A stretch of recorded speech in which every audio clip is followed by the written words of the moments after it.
Ganda naman ng paglubog ng araw na yan. Grabe, nakakamangha. Yun mga ka-dreamers, akit tayo konti. Kailang wala akong sinilas dahil sa nagdadamo tayo. Pero titingnan natin.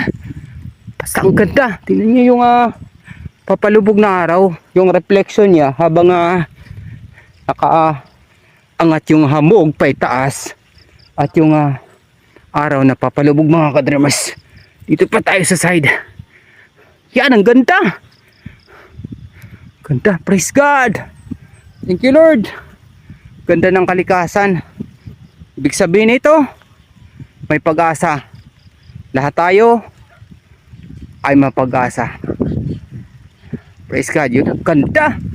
Ganda ng ganda ng palubog na araw na yan. Tapos andyan yung hamog, papaakyat na siya. Tapos yung ating